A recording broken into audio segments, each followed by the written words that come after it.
Good afternoon, and thank you for joining us today. My name is Alina Islam, and I'm a mining analyst here at Red Cloud Securities. I'm very pleased to introduce Ucore Rare Metals to you today, a critical minerals developer in North America. For the webinar today, we have with us Pat Ryan, Chairman and CEO, and Peter Manuel, Chief Financial Officer. Pat and Peter will provide an introduction to the company, including an overview of activities currently underway at its demonstration plant. After the presentation, we'll take your questions live. Please send us your questions via the chat box, and we'll get through as many as we can. Before we get started, though, I do need to mention the fine print. For Ucore Rare Metals, there may be some forward-looking statements made on this webinar. I would direct listeners to the cautionary note on page 2 of the Ucore Rare Metals corporate presentation located on the company's website. For Red Cloud Securities, I would highlight that this webinar is for information purposes only and should not be considered a solicitation to purchase or sell securities or a recommendation to buy or sell securities. We note that this call does not take into account the particular situation or needs of individual investors. Participants should rely on their own investigations and seek their own professional advice before investment. Please see our most recent research located on our website for Ucore Rare Metals specific disclosures. With that, I'll hand it over to you, Pat and Peter. Please take it away. Yeah, thanks very much. We're going to run through a presentation here that really centers on our commercialization plan. We're looking at the rare earth industry specifically, and it's a big part of the green energy transition. We'll get into some of the detail. We realize some of you on the call today are pretty skilled, perhaps, in the rare earth industry where it fits, and others are not. So we'll try to cover a bit of a spectrum as we go through here and make sure that we give everyone some clarity on what we're doing and how it fits into the North American and the Western world economy. What you're looking at here on this cover slide is actually our commercial demonstration plant in Kingston, Ontario, Canada. It's a processing plant meant for separating and refining rare earth oxides, which are very crucial to the green energy transition, and we'll talk about some of that here today. But the plant is quite robust. It's been running many hours, and we're producing flow sheets and product for end customers, and we'll talk about that in the presentation today. Cautionary notes that were mentioned at the outset. So yeah, rare earth and rare earth permanent magnets. Permanent magnets are the most efficient means of converting electrical energy into mechanical energy. And the reason that is so important is that when you have items like electric vehicles where a battery must carry the vehicle for a very long range, the more efficient the motor is, the electric motor, the further the vehicle will go. And if those motors are made with permanent magnets, then you've got a real good opportunity to have good range on your electric vehicle. Likewise, wind energy, Haliade X wind turbines, offshore wind turbines, they use 2 tons of rare earth permanent magnets. And that's so you get away from all the mechanical gears that go into the wind turbines of old, and you make much more efficient use of the wind energy, converting everything into, again, mechanical rotation that powers the grid. And lastly, defense, and by the way, those wind turbines, they're projected to grow by about 400% by the end of the decade. It's said that by 2040, if we really focus on offshore wind, we could probably power the entire human race, which is interesting to think about. On the far right, national defense, security, permanent magnets are key. F-35 fighters, for example, they're 920 pounds of rare earth elements that go into an F-35 fighter. That's all pretty significant. And the other key thing, too, is that permanent magnets manufactured outside of China, and it's a really important part of the Ucore business plan going forward that we'll talk about as much as we can in the presentation today. Those permanent magnets are actually manufactured in Japan, they're in Vietnam, or they're in South Korea. There is some European activity as well, but for the most part, the real center of excellence and competitive permanent magnet manufacturing, which China currently has a very strong stranglehold on, come from those areas of Japan, Vietnam, and South Korea, and therefore of great interest to Ucore. Let's talk about electric vehicles for a minute, and because there's a lot of a buzz in the market about EVs are on, EVs are off. The reality is that EVs are still very much on, battery electric vehicles. but they're slowing down. The pace is slowing down. We had a really rapid rise from 21 into 22. You look at the chart, if you can see it on the screen, there was a 55% growth in your battery electric and plug-in hybrid electric vehicles from 21 to 22. From 22 to 23, it was 35%, but you can see the growth was still upward. There were still more vehicles being manufactured. Two out of those three vehicles that are electric, by the way, are being manufactured in China right now.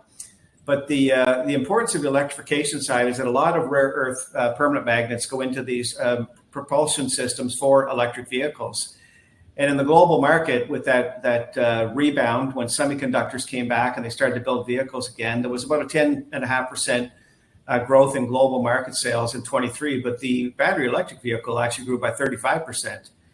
And the challenge here is the infrastructure. The infrastructure is really twofold. It's the resources, which are the critical minerals that go into making the battery electric vehicle or plug-in hybrid electric vehicles available. So that's things like lithium, cobalt, nickel that go into the batteries, or rare earths that go into the permanent magnet motors. And there's a lot of talk about batteries these days, but likewise, or equally as important, I should say, if you don't have the rare earth, you can't drive that motor, you can't go forward. The other part of the infrastructure that is needed is the actual power, the generation of the power, the transmission of that power, and the charging stations that are out there to be able to make it all happen. If everyone went electric today in North America, in the Western world, you wouldn't have enough power to charge all the vehicles. It just wouldn't happen. So the infrastructure needs to catch up with the very ambitious plans of the automotive companies. And that's what's happening now. You see the automotive slowing down a little, saying we better take our foot off the gas, literally, and take a look at our battery electric and plug-in hybrid electric strategy. If you look at General Motors in 2022, 2023, I should say, General Motors, they sold a little under 100,000 battery electric vehicles. And the reason for that was that they had a lot of challenges with the battery assembly plant, the Ultim battery platform they have. They had a lot of challenges putting those batteries together. So it slowed down their market infiltration. There's a lot of talk about, well, let's pivot a bit to plug-in hybrid electric vehicle, which still does have some of the climate change and CO2 reduction strategies. But for General Motors, when they look at their plan for 2024, they're looking to execute. And on the high side of that execution, they're looking at about 300,000 battery electric vehicles in 2024. My background, by the way, is automotive. I started a tier one automotive company some 28 years ago as a very young mechanical engineer. And I've dealt with every automotive company in North America and many of the European ones as well, and understand how products go to market, see their build plans in the future for the next 3, 4, 5 years. And this pivot to a bit of a plug-in hybrid electric vehicle strategy is really because of the infrastructure missing. But battery electric vehicle is still very much alive, and it still requires a lot of rare earth elements and rare earth permanent magnets to make it happen.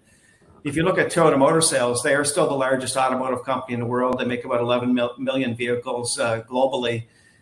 They continue to outpace the Volkswagen Group, which is number 2, and General Motors, I think on a global level, is somewhere around 6 million vehicles that they produce annually. But the product mix that Toyota has set forth, and I was actually at a Toyota headquarter meeting in Plano, Texas, it was probably back in 2020, and they spoke of at that time that their product strategy going forward would be 1/3 internal combustion engine, 1/3 plug-in hybrid electric, or 1/3 battery electric vehicle. The reason was infrastructure. The infrastructure has to catch up with what's going on.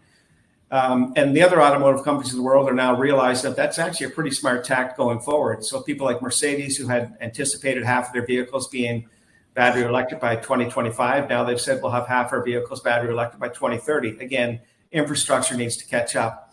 So electrification is very much alive. It does take a lot of rare earth permanent magnets to allow those propulsion systems to work forward.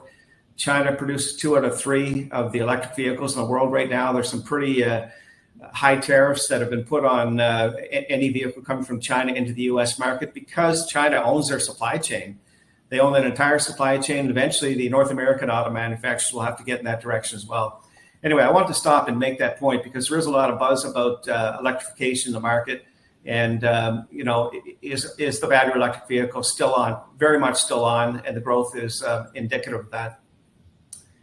The challenge and the opportunity, the challenge is, we've all heard this, China controls the supply chain.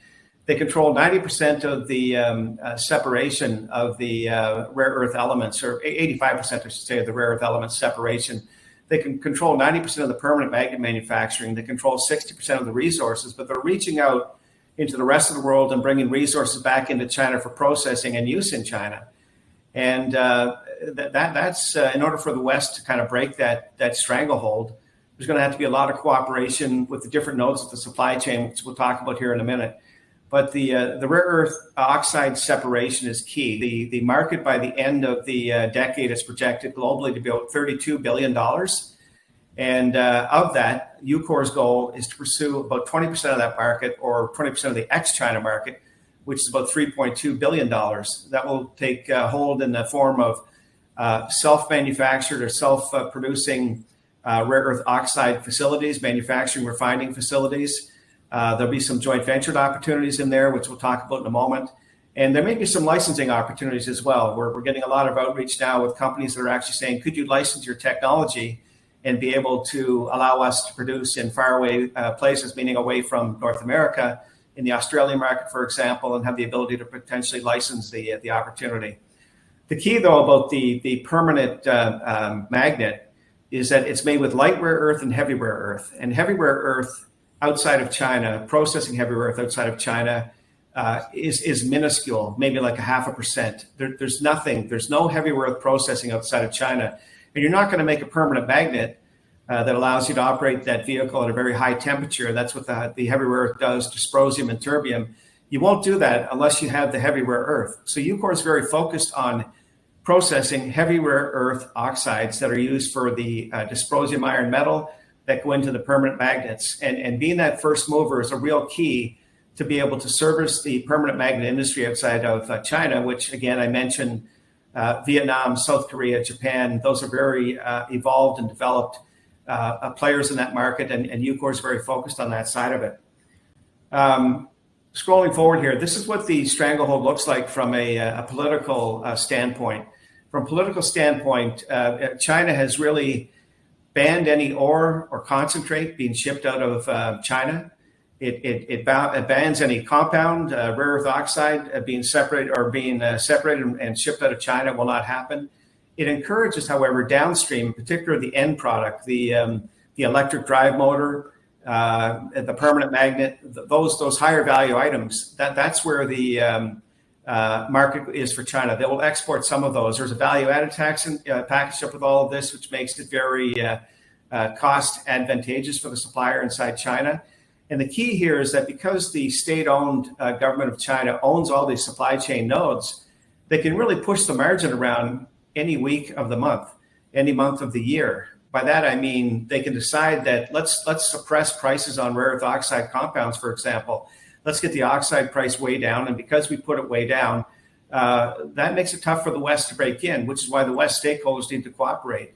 And, I had a very in-depth conversation yesterday morning with someone who understands the market inside of China very well, and some very insightful points. And one insightful point was that the dollar per kilogram, meaning you shall deliver $1 per kilogram per the Asian price index is a very outdated way of thinking. And the message was that when you look at the social degradation, when you look at the environmental degradation that goes along with what China's doing on the front end of the supply chain curve, it's not good. That's not okay. And I know some of the automotive companies that we're discussing with in offtake arrangements, the first thing they've sent us are ESG questionnaires to make sure we're on side. And I think to myself, absolutely, we're going to be on side. The Western world does it that way. We're going to do it that way. I'd love to see what happens when you send that questionnaire back to a couple of companies in China that are progressing the way they are.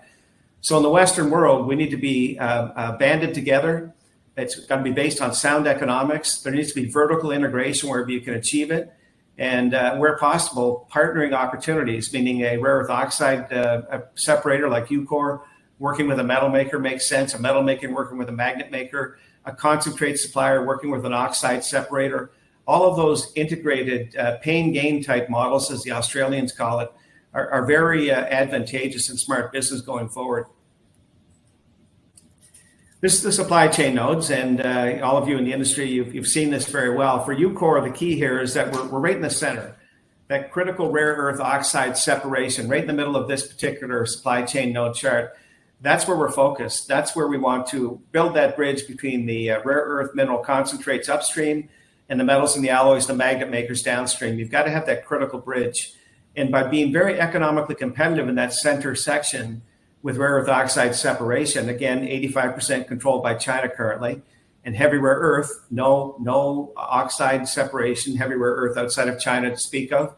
That's a key point to be. That's where you can build the bridge. And Ucore realized several years ago that rather than pursuing any resource development for us, it made more sense to be more of a technology company focused on best-in-kind manufacturing processes, which is where I've had my career, and develop a go-forward plan that will allow you to build a bridge between the rare earth concentrate companies upstream and downstream.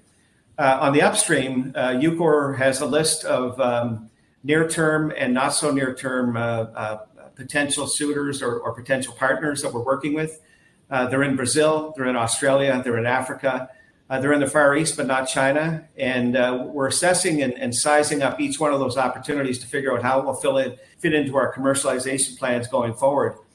On the right-hand side of this supply chain, you look at the downstream. Again, I repeat that the magnet making in Japan, South Korea, Vietnam, those are all very integral parts, because an automotive company in North America, be it Tesla, Ford, General Motors, they've got to find a way to develop that permanent magnet. There are evolving permanent magnet opportunities on North American soil, which is great because we need lots of it.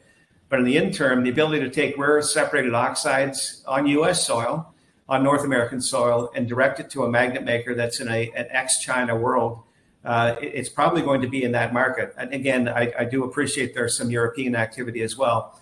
But that critical bridge right in the middle, that's where Ucore's focused. That's where we're developing our technology, and that's where we're looking to really help develop this supply chain back in North America. And we're not looking at necessarily buy-sell markets with the rare earth concentrate upstream. Again, we think that partnering is a better way to do it. We think there's a more all for one for all, a pain gain Australian model going forward, which makes a lot of sense. So that's the supply chain node. That's where we fit. And on the downstream, we have many conversations going on with potential offtake suitors. On the upstream, many conversations with people that are feeding into our commercialization plans. The technology that we're using, Rapid SX technology, and those who've been following the Ucore story, you know that it's a column-based technology. When you go to a solvent extraction plant in China, or anywhere there's a solvent extraction plant, but certainly for rare earth, it's in China, you'll find huge football fields full of mixer settlers. They have impellers that turn and chemicals that go through, and it's a very slow, cumbersome process to work with essentially one resource. Back in 2019, when Ucore was doing some due diligence globally outside of China to figure out what technology might be available, we landed on a company called Innovation Metals Corp. And Innovation Metals Corp had a column-based technology. It was really smart engineering and smart application of the same chemistry. So the same chemistry used in solvent extraction plants in China, which is the only process used today to separate out rare earth oxides, a column-based technology which occupies about 1/3 of the foot space, 30% of the foot space of a mixer settler approach, less chemicals, less reagents, less power consumption, less people touch time. By using this proprietary approach, which are very deep process patents filed for, there's a lot of trade secrecy behind what we're doing. This is a shot of the Kingston plant here, which is maybe a little hard to get a size perspective on, but it's about the size of 2 tennis courts. And with this technology, not only the CapEx advantage, but the throughput advantage. The throughput is, we've measured 3 to 7, even 10 times quicker. So from a work in process inventory, from a dollars per kilogram per hour produced, all of those metrics start to work in your favor when you're looking at a very westernized approach to innovating and getting the job done in the Western world. So we've been running this plant. We commissioned it in late through 23.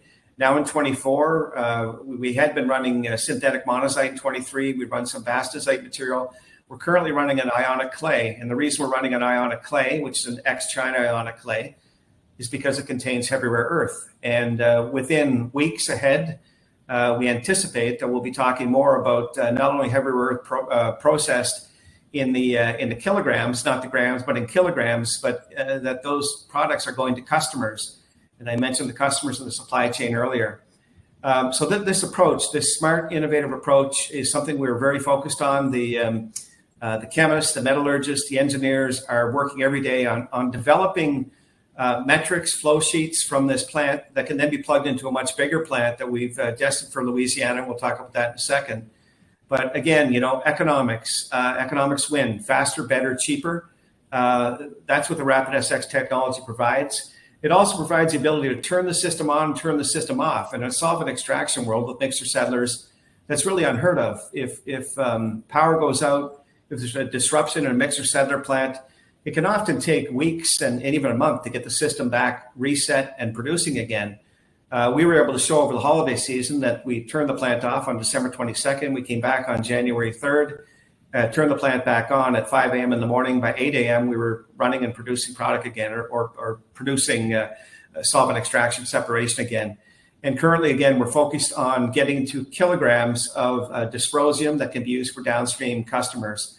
Feedstock agnostic, meaning that we're not just focused on one resource. We've got multiple resources we can bring in, as long as they're in a mixed carbonate form or an oxalate, and we can process the material through this particular plant. Same equipment and same path forward. Here's a little better shot of the plant itself. And again, it's hard to get perspective, but it's about 16 feet high. It's again a column-based technology. It's got all the CapEx advantages that you want to have, and it's got the OpEx that we're looking for as well, as we run hundreds of hours on this particular facility. Thousands of hours eventually as we continue to gain metrics and develop flow sheets. Currently producing tens of tons per annum of light and heavy rare earth on the same equipment, a first for North America. We anticipate being the first to announce soon that we've separated out heavy rare earth, and that heavy rare earth will be going to customers. You know, we've learned a lot from this system. We've had to look at pump orientation. We've had to look at materials for valves. We had to look at porosity of materials. Our proprietary technology, which goes with the column-based contactor and the phase separator, something that we won't share, but it's very clever engineering that takes the same chemistry and allows for a much better application of that solvent extraction chemical extractants and whatnot to be able to produce your rare earth oxides. But a very impressive plant. We've had a lot of private tours in here from government people, to downstream people, upstream people, and again, everyone quite intrigued by what we're doing in Kingston. We'll have a lot more news flowing about that in the near term here. Government programs, the U.S. Department of Defense, they've currently invested about 5.4 million Canadian dollars for us to run a heavy rare earth campaign through the plant. That's where the ionic clay currently being run is it's part of a U.S. program.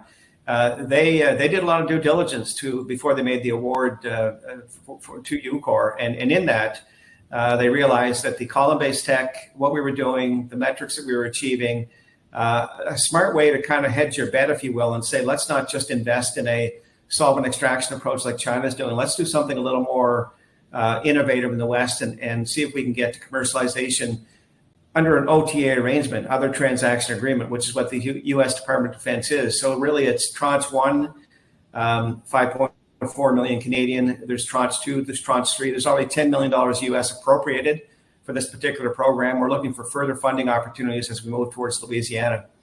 Government of Canada, NRCan, they saw the tech. They did a lot of due diligence on what we were doing and awarded a $4.3 million contract. That contract will start running in July of this year. We're running through the U.S. Program first, and then we'll be able to parallel in and start running with the Department or Government of Canada program.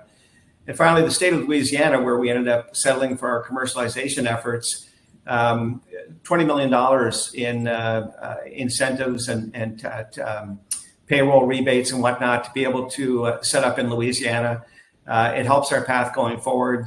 Julia Letlow, the congresswoman there, has been very instrumental in working with the U.S. DOD, along with the state side, to make sure that we continue to bring those jobs to the central Louisiana area and have this processing on the Gulf Coast, which is really smart because of its location. It's away from the hurricane section, which we'll show you in a minute here. But on the Gulf Coast, a lot of the green energy minerals are developing there, and including magnet makers are looking to set up in that area, at least one in particular. And we hope to be part of that particular supply to that customer going forward. Governments help. China's got a real head start here, a 30-year head start, and therefore de-risking with some government support helps. The Inflation Reduction Act, which is giving incentives to electric vehicle buyers for buying products that are processed and refined in the U.S., is very advantageous. There's $7,500 to an electric vehicle owner. The price of those vehicles are coming down in America.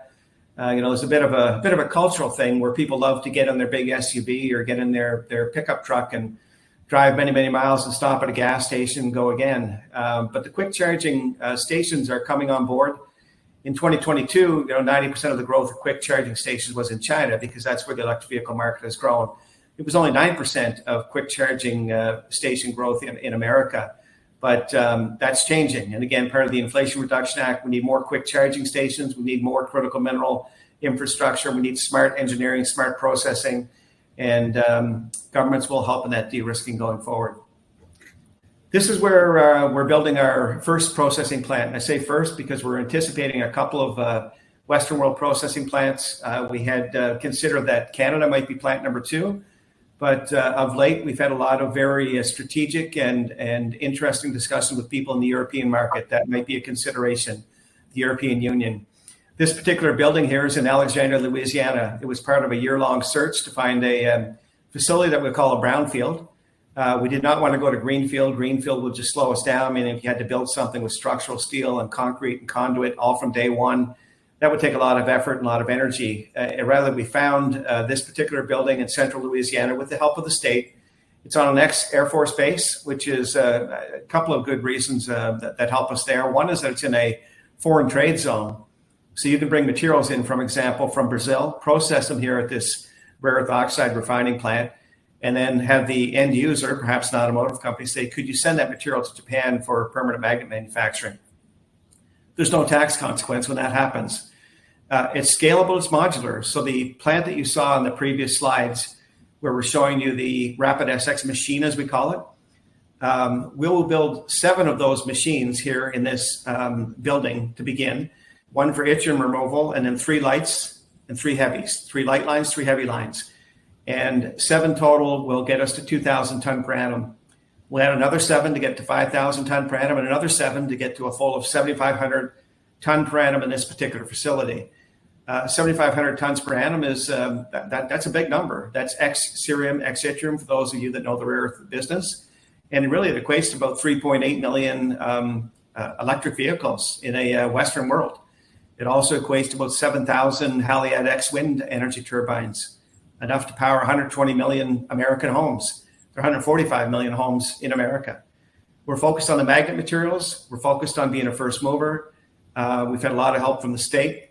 And really the way this works is we have a copy and paste type approach. Copy and paste type approach, you take the column-based system that you saw in Kingston, and the engineers that we have on board from Metchem, from Orbital, from Ratcliffe. Ratcliffe's a local company that works with all kinds of PLCs and whatnot. You take what you've done in Kingston, you plug it into this particular facility. You can see the blue line on the screen. That's the outline of the building that you just looked at. So the Rapid SX trains or machines get plugged into this particular building. We start with 7 in a very scalable, modular way. We add another 7, another 7. We don't stop production.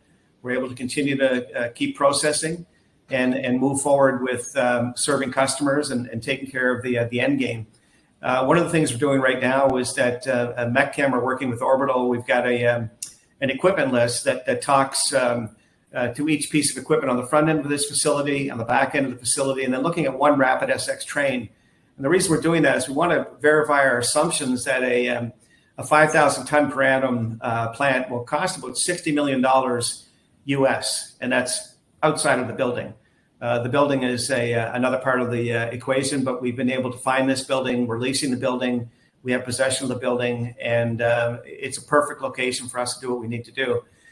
So we're trying to verify more precisely that $60 million for 5,000 ton per annum. And that involves the engineers with Metchem and Orbital, and they're doing all of that work right now. The plant, by the way, those of you that understand processing, when you get into processing, if you have a lot of people touch time, if you have people touching the product all the time, day in, day out, that's labor, and it adds to your cost structure. But the way this plant is designed, because of its PLC interface, the dashboards that read all the sensor points, this plant in particular here has about 500 sensor points that we're picking up on pH levels, pump pressures, fluid flow rates, and all of it is meant for, I guess, what I'll call machine learning. Machine learning is when you take all those sensory points and you plug them into artificial intelligence, and rather than having someone, trying to figure out every day how this plant should run, the machine learning allows the system to teach itself as it goes forward, which again is very smart, Western, innovative processing technology. So little people touch time, front end of the process, back end of the process, but in the middle, everything is run by pumps, PLCs, and everything being automated and measured and taken care of. And that's what we're working on in Kingston right now. We're gathering metric data, we're engineering the data. The same engineering team that's working in Kingston is actually working on this full-scale plant in Louisiana. Economics, we've got some very, very deep dive economic models that we've been able to put together now. And the reason we've been able to achieve a high level of confidence where we think we're going to land is because of the OpEx parameters and CapEx calculations that we're able to put together with our engineering team. And some of the highlights are, at current pricing, a 5,000 ton per annum plant is somewhere around $678 million US, heavy rare earth oxides, light rare earth oxides in that mix, with an EBITDA somewhere in the 25 to 28%. And that's based on, again, all our power assumptions, chemical assumptions, people assumptions. The key driver, of course, is feedstock. And we've studied all the contractual relationships that happen inside China, the way they buy feed on spot price, contract price. And we're working out a pain gain model with a couple of near suitors here, or near partners on the feedstock side, to be able to make sure that we deliver the EBITDA that we're anticipating and deliver those magnet materials. So the economic models are very deep. The understanding of the people touch time, the power consumptions, the chemicals, the run rates, everything is getting fine-tuned. Of course, we won't know until we actually start running the plant. But that's the beauty, again, of Kingston. You can develop your flow sheets, you can develop your processing parameters, and be able to do it at a scale that allows you to make your projected revenue model, which we've done here. So for, when you go a step further, when you get into 7,500 ton per annum, ex-cerium, ex-yttrium, well, now you're starting to, approach $1 billion in top line. And, for those of you that have followed Ucore and you look at the EBITDA here on this particular revenue, you can imagine what that could do to our earnings and our CapEx, our market cap, I should say, going forward. And it's an exciting time to move towards this type of processing for a market that needs it. The CapEx side, I mentioned on the 2,000 ton per annum, we've got a US $50 million, compared to solvent extraction, that's a fraction of what a solvent extraction plant would cost, which we feel is a real advantage. As it notes at the top of this slide, the lower the CapEx, it reduces your execution risk. Contingency, $65 million, but still it's under $100 million to be able to produce a plant that is separating out rare earth oxides, heavy and light, for a market that needs it. And again, keep your focus on that supply chain that we talked about earlier, with the downstream customers and the magnet manufacturers that are outside of China. Those are the ones that Ucore is engaged with. Those are the ones that will be the ones that are looking for this North American-based, US-based, Inflation Reduction Act advantaged processing. As far as funding, how do we get there? Well, currently on the government side, I mentioned the $10 million appropriated beyond what we already have acquired from the US DoD. On the low side, we're looking at $10 million additional that's been appropriated. On the high side, maybe 30, maybe a bit more. There's some new DOE activity going on. Our team's engaged with DOE and discussing what might be possible there. But let's just say it's between 10 and 30 on a safe guess of our funding from the government. On the offtake side, we have several discussions going on that are automotive in nature, they're consumer electronics in nature, they're large conglomerate in nature. And I can't say a whole lot in this particular webinar, but rest assured, we've got some very solid partners that we're discussing with, and we feel that the offtake is somewhere between 20 and 45 million. On the equity debt side, to be able to fund and get the plant running at 2,000 ton per annum, and then get our revenue flowing and be able to fund our way forward to 5,000 ton and 7,500 ton. It's somewhere between nil and $20 million.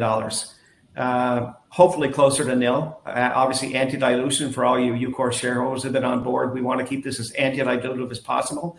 And that's where we're fixated.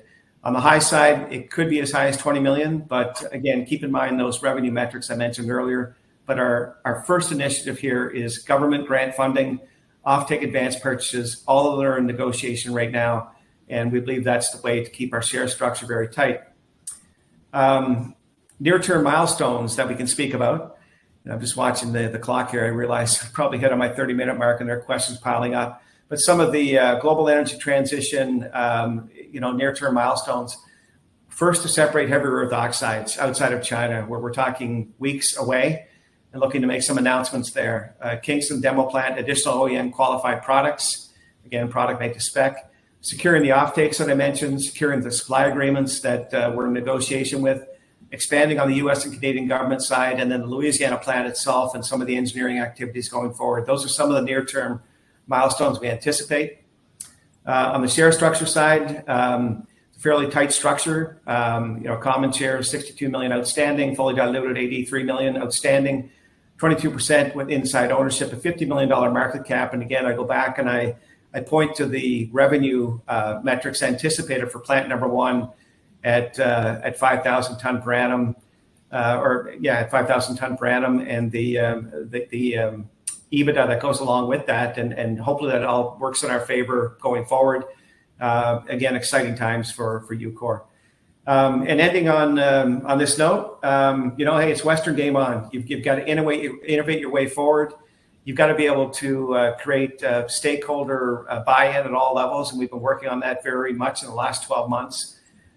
You've got to have your low-risk approach to processing. You've got to have a financial model that makes sense. It's got to be scalable, modular. It's got to be a financeable plan going forward. It's got to be quick to market. A lot of the developing resources out there that talk about their ability to make magnets, I say, great, but I don't think it's going to happen before 2030. We're looking to be in business in 2025, supplying rare earth oxides to people that are taking it to metal and magnet making and developing that Western supply chain, being that first mover. We're looking to respond to the market on sound economics. We've got smart pricing mechanisms. And on the pricing mechanism, again, I go back and I mentioned that the dollar per kilogram, I'm pointing at an Asian price index, is outdated. There's a better way to look at the Western supply side of things. And we're in those discussions every week of the year right now about how to properly price out and work with partnered opportunities with a real value proposition going forward. Organizations that thrive in hostile environments, they favor change, they innovate. That's what the West has always done. I remind people that back in the 1990s, Japan was the big threat. Now it's China. The Japan threat never became anything. Top companies in the world now continue to be 7 of the top 10 are US-based companies. China has done a good job of cornering the rare earth market. They've done a good job of protecting what they wanted to protect. They protected the electric drivetrain. They 2 out of 3 EVs as we move in that direction are made in China right now. We're going to need some tariffs and barriers to stop any further development in that direction. But, it's smart business, interesting times. And the market prices are down now. The market itself on critical metals are down now. And I say, what better time to get in? Because it can only go up. The Chinese environment and where they're getting their heavy rare earth resources, those that know the market, the Myanmar side of things. Again, my conversation yesterday with someone who knows the Chinese market, that the downside of the Myanmar outreach to bring in heavy rare earth concentrate for processing, it's more on the downside now. They've gone through their rainy season and their Lunar New Year, and prices will start to rebound again, probably remain somewhat level through 2024. But beyond that, the Chinese economy is not exactly strong. They're going to take everything for their own use. And the Western world needs to develop its own supply chain going forward. There needs to be a government component to help that happen. There are going to have to be some protectionist barriers put up. There's going to have to be a little bit of a rebate kickback to those that get in the game like Ucore is. And we've got to take that 30-year advantage that China's put forward and do it in very smart, innovative ways. So that's where we are with our Ucore plan. Again, I keep pointing back to that supply chain node. And I can't say a whole lot more other than we know where the magnet manufacturers are. We know where the downstream partners are. We're engaged with all of them. We're looking to finance our way forward in a very smart, anti-dilutive way in every way we can. And I guess we're open for questions. Well, thanks a lot, Pat and Peter. That was a great presentation. Just as a reminder for our participants, you can type your questions into the chat box at any time. So we've already got a couple of questions here. I'll start off with the first one. So uranium prices have risen significantly in recent months and are due to rise even further in the current year. By Ucore's own admission, it has fielded inquiries into its uranium deposit at Ross Adams. What is the status of those inquiries? Peter, I think you're probably best able to answer that. Yeah, I'll jump in on that, Pat. Thanks. Yeah, as you can imagine, $100 uranium has done not much to weaken interest in that project. So I can't get into a lot of non-public stuff at this point in time, but I will confirm that those conversations are indeed active, and certainly transaction that makes sense for Ucore, I think, is something that we are likely going to pursue over the next little while, and we see it as a really nice opportunity to get some non-dilutive funding into the company. So those conversations are active, but I can't go a lot beyond that at this point in time.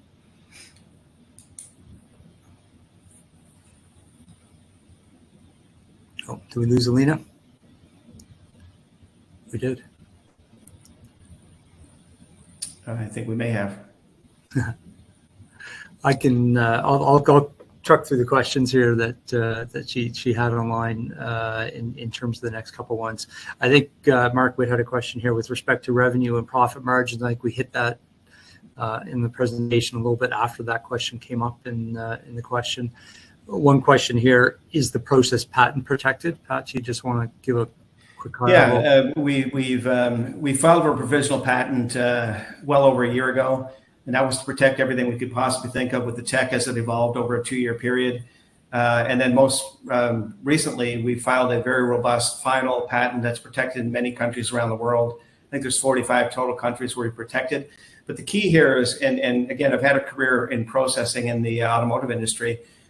When you have a process patent, you want to be careful not to give away all your secrets, because someone could actually read everything that's there. They could process material in their back manufacturing hub, and you would never know. And it would be tucked away. So you have to have a combination of really robust IP and very good trade secrecy. And that's part of what we've been able to develop in the Kingston plant, is a real good combination of the IP and the trade secrecy. So yeah, we have a very robust IP filed for. It gathered up everything we learned in the past year and then some. And that combined with trade secrecy, we feel is a very solid path going forward. We hit the questions there, Alina, down to Jose's. We haven't hit the first of those yet, if you want to. Okay. Unfortunately, I think because I logged back in, I've lost the questions now. Okay. So I just want to keep going. Well, Peter, I think you still have them there. Yep, I've got them here, sir. I'll continue to run with these. Where are the finances for the building the plant's coming from? And I think we did hit that in the earlier slide. The only point that I'll make relative to that, just to add to what Pat spoke to there, we've got potential government grant funding that we're up, as Pat's already mentioned, also offtake advance purchase agreements, and the last portion of that funding to come from a mixture of either debt or equity. And I just point out that, while the devil's in the details, a lot of that grant funding is going to be akin to equity from a lender's point of view. So we're, getting more optimistic as we go that the ratio of debt to equity is going to be favorable to the shareholders, and we're going to be able to make a good portion of that debt and minimize the equity associated with the plant build. Next question from Jose as well. Have you received any financing from the U.S. grant yet? And you say, yeah, we go in clings, I guess they're called, and yeah, we've had a couple of tranches already. Yep, that's exactly right. And the next part of that, you I'm not sure if we misheard there. You said the $10 million received, but Is that correct? Just to clarify, I think the $10 million that Pat was alluding to has been. How would you characterize that? It's not received, Pat, but committed. It's not received. Yeah, the way it works is that you've got to have the money appropriated. So we work with Congresswoman Julia Letlow and the two senators in Louisiana, and they make sure that the money is put aside in the budget for 24, and that money has been put aside. That's put aside for processing in Louisiana. So the money we need in Kingston to develop our tech to commercial fortitude and to run many hours just to gather data, that's already funded by nature of the current U.S. funding program and the Canadian program. The $10 million appropriated beyond that is destined for Louisiana and for construction in Louisiana and for engineering in Louisiana. And then we're looking to build on that 10 million. Again, the DoD is very engaged through their IBAS division, the Industrial Base Analysis Sustainability Division, and they're looking to build on the 10 million and go further. But it very much ties into Congresswoman Julia Letlow, her office, which is in the Alexandria area, and being able to work with the U.S. government in Washington and develop further funding as we continue to move forward. Yeah, there's a follow-on question further down here as well. Will the U.S. election in November affect the DoD funding? No, when funds are set aside and they're put into the budget, it's done.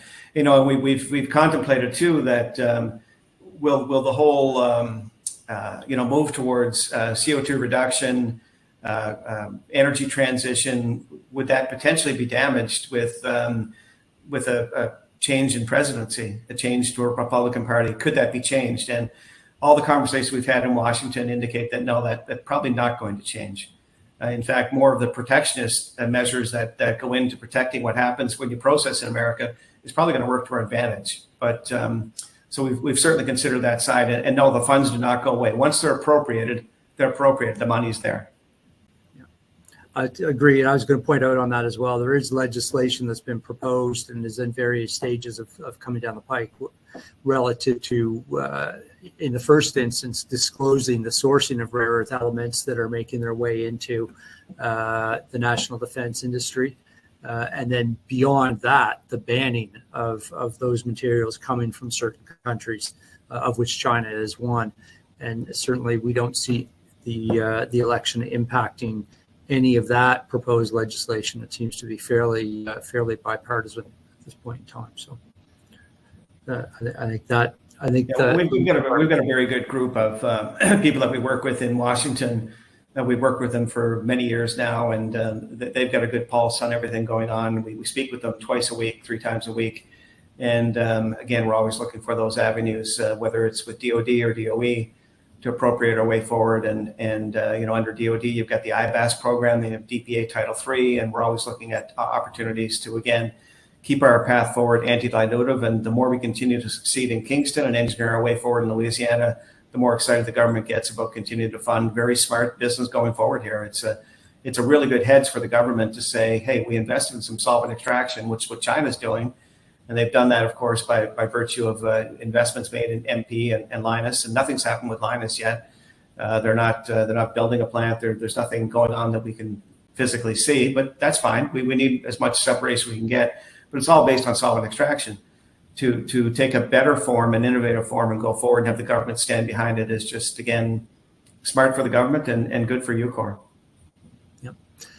Again, continuing to work the way through here. There's a lot of good questions. Who will furnish the feed for the production? And obviously, we have to be careful how we answer that one. But yeah, I mean, again, everyone knows about the hotbed of Brazil and what's going on there, and we're certainly engaged with 1 or 2 opportunities in Brazil that are near at hand.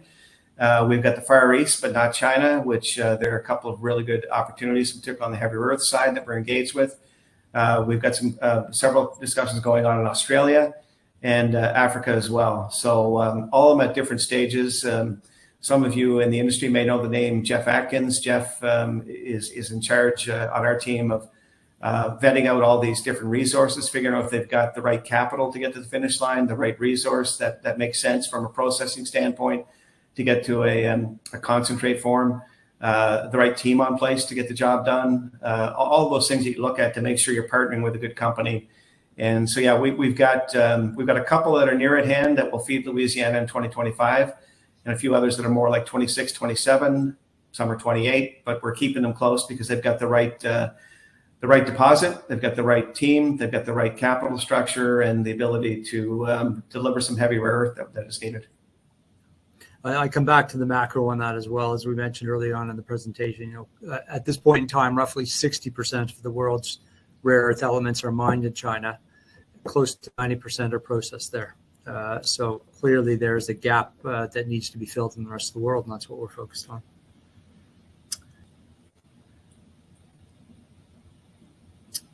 Still scrolling down here. Sorry, this will be a tough one, but I'll throw it out there for you anyway, Pat. When will offtake agreement be complete? And obviously, we can't give a solid answer to that in terms of. Well, it'll be in 2024. It'll be in 2024, and there may be a couple in 2024. That's the anticipation. And is it months away? Potentially with one, it's months away. Yeah. I think we've probably just hit on this as well. Is when are you going to sell this material? Do you want to take that, Pat, or do you want me to? When are we going to sell this material? In 2025. Yeah. Just to be clear, the purpose of the Kingston facility, while that's marketable material, the purpose of that really is for product qualification, feeding into the OEM supply chains, and that's and developing flow sheets and getting all your engineering metrics and whatnot. So when you look at a solvent extraction plant, they don't have the luxury of building a commercial trial or a commercial demonstration plant. In my automotive experience, we've always built very robust commercial demonstration processes in order to then prove out on a larger scale and be able to do it with risk taken out of it. When you're jumping into solvent extraction, you don't have that luxury. You've got to kind of turn it on and tweak with the full system and make it work. You can do some things on a smaller scale, but that is one of the advantages of the Kingston facilities, to develop the flow sheets that allow you to get your engineering a little more robust before you plug into the full-scale plant. And you won't turn it on day one. It's all going to work. That's not going to happen. But your risk is going to be certainly reduced because of having the ability to do what we're doing in Kingston.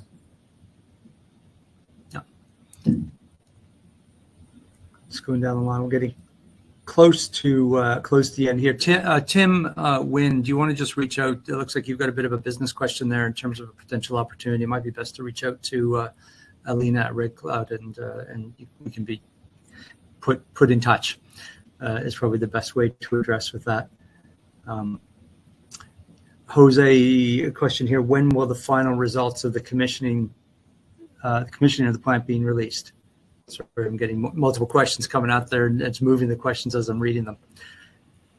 Yeah, well, the commissioning of the plant's done. The first product qualifying, I mean, we could have went for the easy path, which is NdPr, but we decided, no, let's not do that. There are a lot of people that are out there in the NdPr world and doing what needs to get done. We have a lot of really several strategic key customers interested in the heavy side of what we're doing. So we thought, let's go after the heavies. Let's go after the dysprosium, let's go after the terbium, and that'll pretty much show the last point of commissioning where we've produced heavy rare earth. Then we'll go back and we'll get the lights, which is where the Canadian program comes in. But we're definitely going after that heavy rare earth that's needed outside of China, and some really nameplate users that need that heavy rare earth, and they know who we are and they know what we're doing. So. Question here, I think we've probably touched on this in the past. Are you looking at solvent extraction for separated materials other than rare earth elements? Yeah, good question. Anywhere where solvent extraction is used in the copper industry, you can make it that much more effective with rapid SX. So it's taking large mixer settlers and putting it into a column-based tech with aqueous and organic interacting much more effectively. And allowing the process to have a better throughput at the end of the day, which turns into economic robustness and a much better capex. Now, if you're a plant that's already got your capital sunk with solvent extraction, are you going to go back and switch it up to a column-based tech? Maybe. You might take portions of a plant and switch it up to get some better economics. But anyone new coming on stream where solvent extraction is a consideration, other critical metals, it's something that we've got in our portfolio. There's work that's been done with cobalt from nickel. We've considered going down those paths, but the team's been very focused on let's get this rare earth opportunity and revenue generated for the company, and then we'll start to parallel path other opportunities with other critical metals. And I know at one point our messaging was that we were looking to self-use the technology, which we are, which is where the Louisiana plant fits in, and certainly joint ventured opportunities where, again, we've had suitors in Australia say, hey, would you joint venture with us in Australia, or would you license? And I think the opportunity to potentially license is still on the table now. We didn't speak about that a whole lot in the early development of our IP. We wanted to understand how the IP really worked before we considered a licensing opportunity. But licensing could be another path for revenue generation for the company, and other critical metals with licensing could also fit. Yep, makes sense. One question here is: has the SMC in Alexandria, that's Louisiana, for those who don't know, attracted any potential supply chain participants that would benefit from locating close to the oxide producer? Well, there's a great question. Whoever answered that is really thinking, because I referenced the magnet makers that are in Japan and South Korea and Vietnam, where Shin-Etsu has a very big plant. And yes, they are looking at the Gulf region, and yes, they are looking at Louisiana. I'll say no more. Yeah. Question here: do you have competition outside of China? Yeah, I mean, they're developing companies that this rare earth oxide separation, again, it's 85% controlled by China. And you saw the growth curve of the oxides on a global level. It's 32 billion by the end of the decade. About half of that, or 15.7 billion, is the ex-China market. Yeah, there are other players that are in this game to take advantage of that. And you know what? It's needed. It's the Western world that needs to get these rare earth oxides that are the seeds of technology, as the Japanese call them. We need those seeds of technology to feed into metal making and into magnet making. And so competition, yeah, MP's doing some interesting stuff in the US market. They're looking to take their Mountain Pass resource and develop with solvent extraction, develop the oxides, get to metal and get to magnet making. You've got Linus, who has an award for a heavy earth processing plant in Texas. I believe that's a $265 million award from the U.S. government to generate 1,000 tons of throughput. And again, put that in perspective of the 5,000 ton plant that we're talking about that has heavy and light, done for $60 million outside of the building investment. And, it's quite an advantage. But so Linus will look to be generating some heavy rare earth on North American soil. Not a whole lot of progress report on that at this point. MP is certainly moving forward, and they're needed in this Western world market. Neo Performance is in Estonia, of course, and they're right on the border with Russia. It's an interesting area to be. They have one footprint in part of the footprints in China and part of the footprints outside of China. One of the things that's been in the ban of China recently, and there was a Reuters article just before the holidays, and it talked about the fact that any technology that's used for rare earth separation, rare earth magnet creation, any of that technology being exported from China is not allowed. And it was kind of it's a message to people that are trying to take anything they learn inside of China and don't use it outside of China. So yeah, there are a couple of evolving competitors, and there's some people out there with some long range games. They talk about a long range plan to get to permanent magnets. And again, I say, great, develop it if you can. I don't know how quick it'll happen. There are degrees of difficulty, when you get into this supply chain. It's not an easy supply chain. You've got to, if you're in the mining business, and you have to develop the resource and beneficiate the product. That takes a lot of fortitude and capital and understanding to do that effectively. Then when you get into the refining, the separating to the oxides, that too is a whole level of technological difficulty that you have to get to. Then you have the metal making, the alloy making. That too is another level of technical difficulty. And finally, the magnet making, and even the magnet making going into a drivetrain. They're all different levels of technical difficulty. And you've got to, I believe that you've got to pick a spot. You've got to do it well. And if you try to do everything and be all things to all people as a competitor, I say, great if you can do it. But those degrees of difficulties you go along, they kind of handcuff you. We can't get to the oxide separation until we get the beneficiation right. And we can't do the metal making until we get the oxide right. And we can't do the magnet making until we get the metal right. And it continues to hold you back rather than partnering and working with people that have their technical specialty where they belong. And Again, I've had 28 years in the automotive industry with processes that are economically on point, delivering on point. And you know what? Price is not always the winner at the end of the day.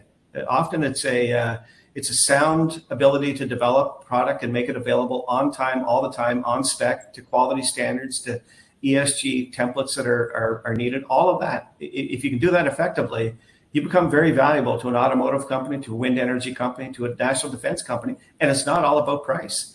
Again, I mentioned this looking at an Asian price index and saying that's the marker for success.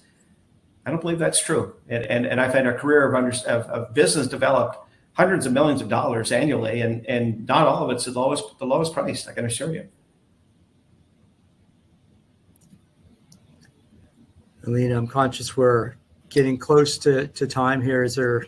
Yeah, maybe just one more question if you want, because I know there have been a few questions coming in after I logged back in. So yeah. I don't know which one you want to answer. I'm not sure. There are quite a few. Is just out of curiosity, is there a mechanism for people to reach out to you and then you put them in touch with us after the fact? Okay, so we're not closing the door on the opportunity. That's fine. One thing I'll clarify here. There's a question here: is Alaska finished as a Ucore interest? And I'll take that quickly, Pat, if you want, just to clarify that when we speak to the uranium asset in Alaska and the rare earth asset in Alaska, they are two distinct geological anomalies in separate areas. And when we speak to a potential transaction or exploring interest with respect to the uranium, that does not at this point in time in any way include the rare earths. And certainly we're bullish on that property. It's going to have its day. As Pat mentioned earlier, it's about speed to revenue and identifying the appropriate near-term opportunities. Next one. Okay, so what we'll do is we'll send you a list of the contact information and everyone who's asked a question, and then we can take that separately. But Pat and Peter, thank you so much for hosting this webinar with us today. Yeah, thank you. Real pleasure. Just as a reminder for our audience, we have a live online copper showcase featuring 4 companies, and that's on Thursday, April 4th at 1 p.m. Eastern. Thanks for tuning in with us, everyone. Have a great day.